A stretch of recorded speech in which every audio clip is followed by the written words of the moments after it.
The modern global economy is, in many ways, an illusion built upon a foundation of liquid glass. It appears solid, durable, and permanent, but it is fundamentally fragile.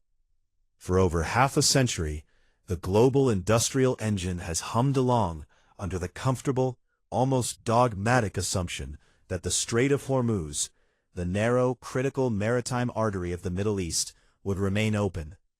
This assumption acted as the bedrock of global growth, facilitating the flow of approximately 20% of the world's daily oil production, and a massive, ever-increasing volume of liquefied natural gas, LNG. Today, that bedrock has fractured, and the assumption has evaporated.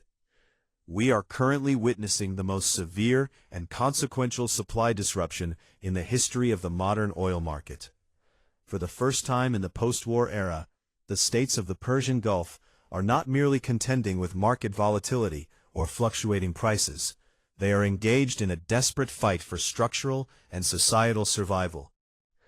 The world has looked at this crisis through the lens of economics, yet by doing so, it has fundamentally misread the magnitude of the catastrophe. This is not a temporary blockade or a trade dispute. It is the beginning of a systemic collapse of the energy-dependent global order. When observers discuss the Strait of Hormuz, they often speak in terms of abstract geopolitical strategy or market percentages. However, the reality is far more visceral. The strait is the main artery of the global industrial engine. When this artery is severed, the consequences are immediate and physical. In the upstream sector, the disruption creates an insurmountable logistical bottleneck. When tankers are denied passage or deterred by the prospect of kinetic conflict, the oil has nowhere to go. It must remain in the reservoirs of Saudi Arabia, Kuwait, and the United Arab Emirates. Initially, this results in the saturation of regional storage facilities. Once these storage tanks reach maximum capacity, the wells must be physically shut down. To the layperson, this might sound like a simple logistical pause, but to the industry, it is a technical nightmare. Oil wells are not light switches. They are high-pressure, complex geological systems. When a well is forced into a prolonged shutdown, the internal pressure drops, the underlying geology shifts, and the integrity of the infrastructure is often permanently compromised. In many cases, these fields may never return to their previous levels of productivity. This is an irreversible destruction of capital and capacity that the global market is currently ill-equipped to calculate. The crisis, however, extends far beyond the boardroom or the balance sheets of multinational oil corporations. It hits the core of the Gulf region's existence. The Persian Gulf is one of the most arid, inhospitable environments on the planet. Its sprawling modern cities, financial centers, and industrial hubs exist only because of massive, energy-intensive desalination plants that convert seawater into the freshwater essential for human life. These desalination facilities are not isolated. They are deeply integrated into the same electrical grids as the refineries and petrochemical complexes that drive the regional economy. This creates a terrifying vulnerability. When energy infrastructure, hubs like Ras Tanura, Ras Laffan, or Ruwais, is targeted or forced to halt operations due to lack of demand, the power supply to the desalination plants is jeopardized.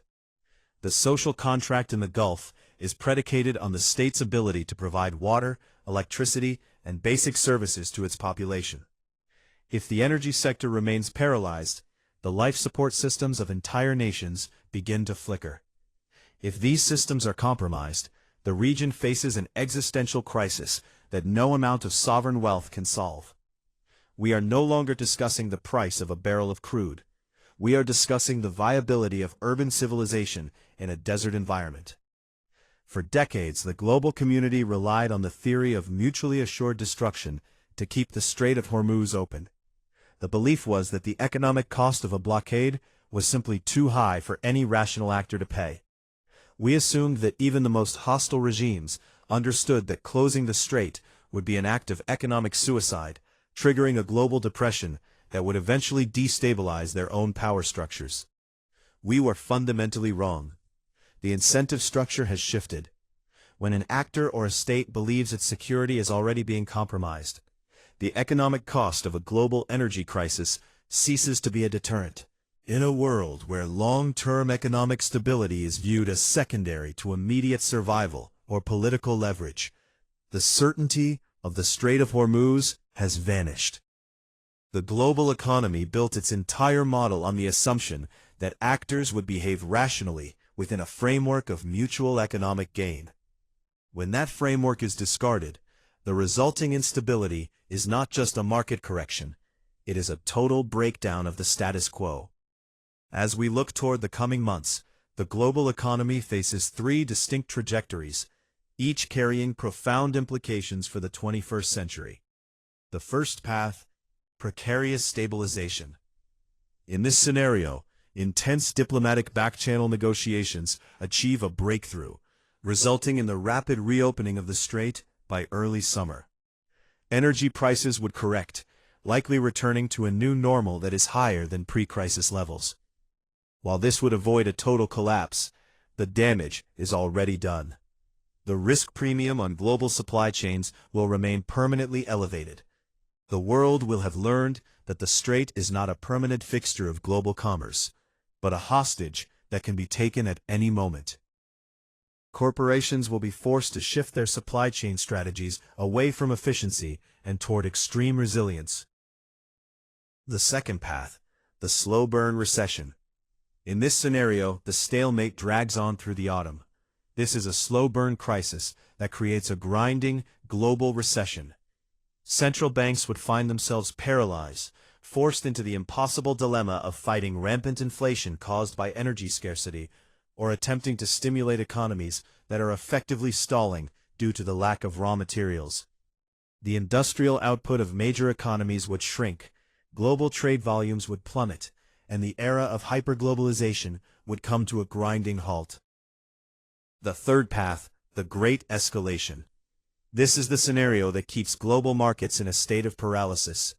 It involves a systematic, kinetic targeting of critical water and power infrastructure throughout the Gulf. If the desalination plants and electrical grids are taken offline, the resulting humanitarian catastrophe, coupled with mass migration and regional chaos, would fundamentally redraw the geopolitical map.